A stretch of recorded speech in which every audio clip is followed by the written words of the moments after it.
ordination and expression, appears upon the stage of life. The self-aware entity comes forth into physical incarnation. The actor appears in process of learning his part. He makes his debut and prepares for the day of full personality emphasis. The soul comes forth into dense form and on the lowest plane.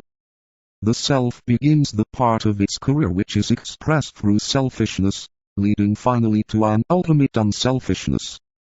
The separative entity begins his preparation for group realization. A god walks on earth, veiled by the fleshly form, the desire nature and the fluidic mind. He is a prey temporarily to the illusion of the senses, endowed with the mentality which primarily hinders and imprisons but which finally releases and liberates. There has been much written in the Secret Doctrine, and a treatise on cosmic fire on the subject of individualization. It can be simply defined as the process whereby forms of life in the fourth kingdom in nature arrive at 1.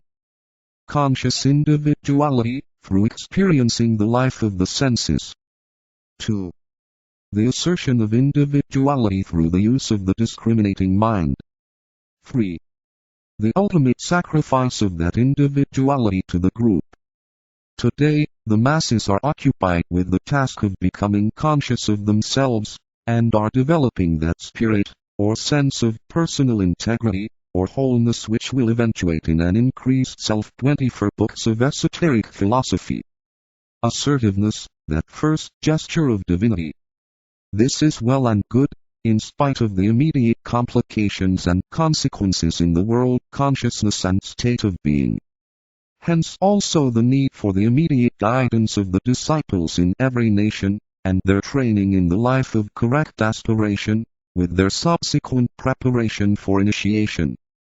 The task of the intelligent parent today and of the wise teacher of the young should be that of turning out, into world activity, those conscious individuals who will undertake the work of self-assertion in the affairs of today. The mass psychology of accepting information indiscriminately, of giving prompt mass obedience to imposed limitations of personal liberty, without due understanding of the underlying reasons, and the consequent blind following of leaders, will only come to an end through the intelligent fostering of individual recognition of selfhood and the assertions of the individual as he seeks to express his own ideas. One of the basic ideas underlying all human and individual conduct is the necessity for peace and harmony in order that man may specifically work out his destiny. This is the deep foundational belief of humanity. The first developed evidence of the emerging self-assertion of the massed individuals must therefore be turned in this direction, for it will constitute the line of least resistance. There will follow then the eradication of war, and the establishing of those conditions of peace which will bring about the opportunity for trained and carefully cultured growth.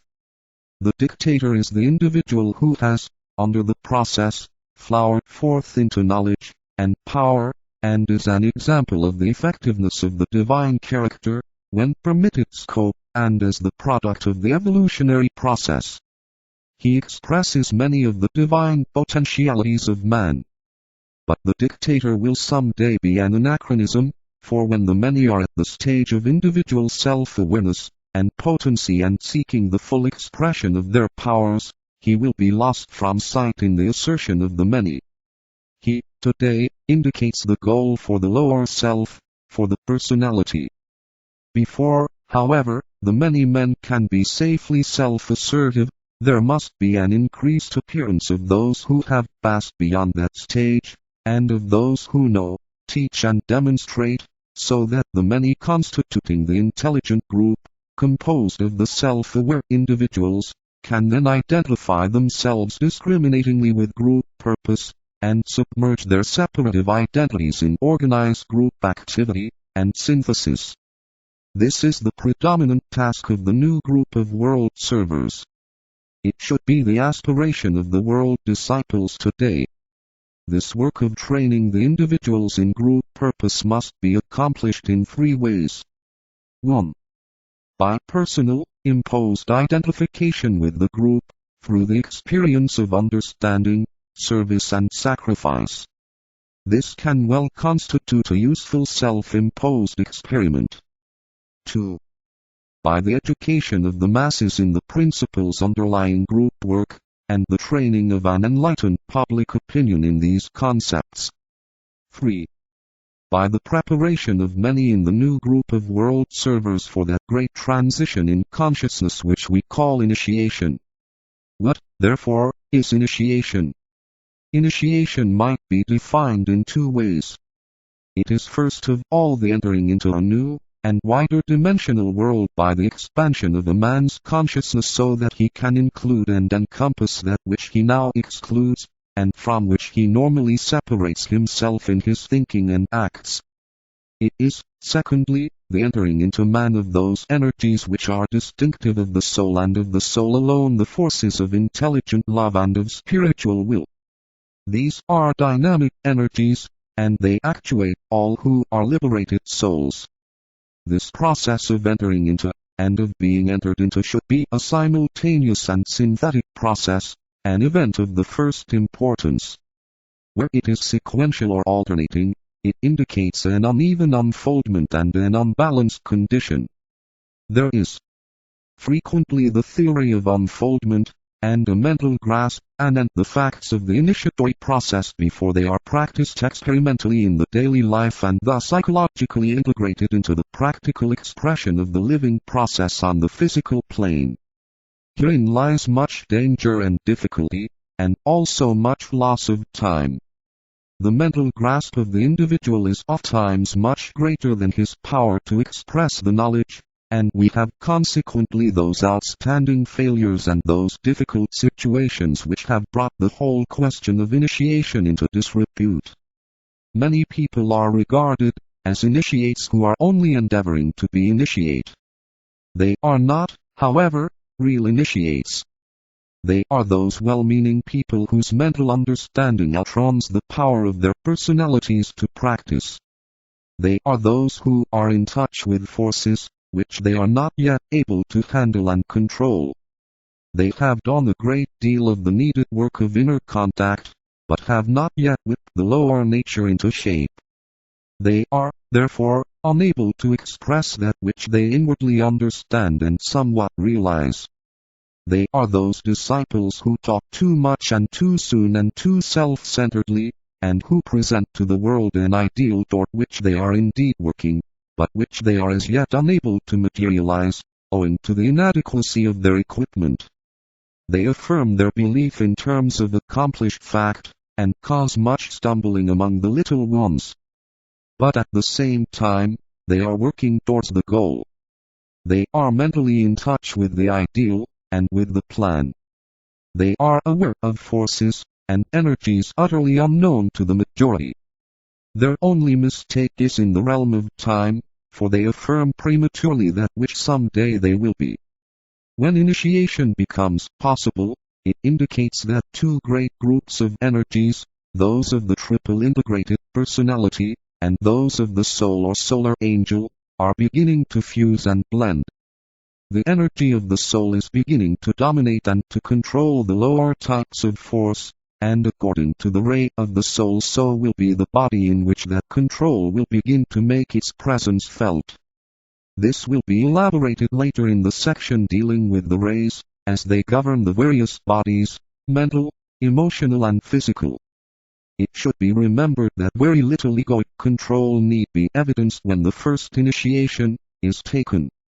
That initiation indicates simply that the germ of soul life has vitalized and brought into functioning existence the inner spiritual body, the sheath of the inner spiritual man, which will eventually enable the man at the third initiation to manifest forth as a full-grown man in Christ, and present at that time the opportunity to the monad for that full expression of life which can take place when the initiate is identified consciously with the one life. Between the first and second initiations, as has been frequently stated, much time can elapse and much change must be wrought during the many stages of discipleship. Upon this we will later dwell, as we study the 7 laws of egoic unfoldment. Individualization, carried to its full, consummates as the integrated personality, expressing itself as a unity through three aspects. This expression of personality involves 1. The free use of the mind so that focused attention can be paid to all that concerns the personal self and its aims. This spells personality success and prosperity. 2. The power to control the emotions and yet have the full use of the sensory apparatus, to sense conditions, to feel reactions, and to bring about contact with the emotional aspects of other personalities. 3. The capacity to touch the plane of ideas, and to bring them through into consciousness. Even if these are later subordinated to selfish purpose and interpretation, the man can, however, be in touch with that which can be spiritually cognized. The free use of the mind presupposes its growing sensitivity to intuitional impression. 4. The demonstration of many talents, powers and the working out of genius, and the emphatic bending of the whole personality to the expression of some one of these powers. There is often an extreme versatility and an ability to do many outstanding things noticeably well. 5. The physical man is frequently a wonderfully sensitive instrument of the inner, emotional, and mental selves, and gifted with great magnetic power. There is often resilient, though never robust, bodily health, and great charm and personal outer gifts. A study of the outstanding individuals in all fields of world expression today, when entirely divorced from the higher group concepts, and the constant spiritual aspiration to serve humanity, will indicate the nature of the consummated individuality and the success of this part of the divine plan. It should be carefully noted that the successful demonstration of the dominant individual is just as much a divine success in its proper place and time as is the case with the great sons of God.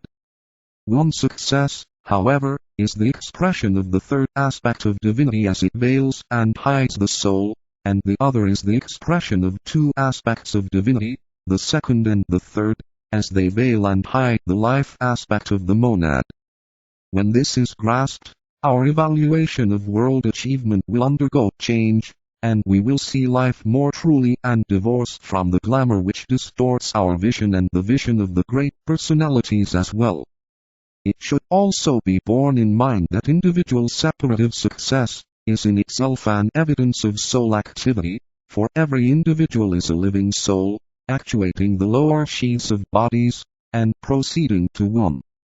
Build sheath after sheath, life after life, that will be increasingly adequate to its own expression. 2. Produce that sensitivity in the sheaths sequentially, and finally simultaneously, which will enable them to respond to an ever-increasing sphere, or measure of divine influence. 3. Integrate the three sheaths into a unity which for 3 and sometimes 7 lives, occasionally 11 lives, will function as a dominant personality in some field of wide expression, using the energy of ambition to bring this about. 4. Reorient the lower individual self so that the realm of its desires and the satisfaction of personality achievement will eventually be relegated to their rightful place. 5. Galvanize the self-assertive man into that realization of new achievements which will direct his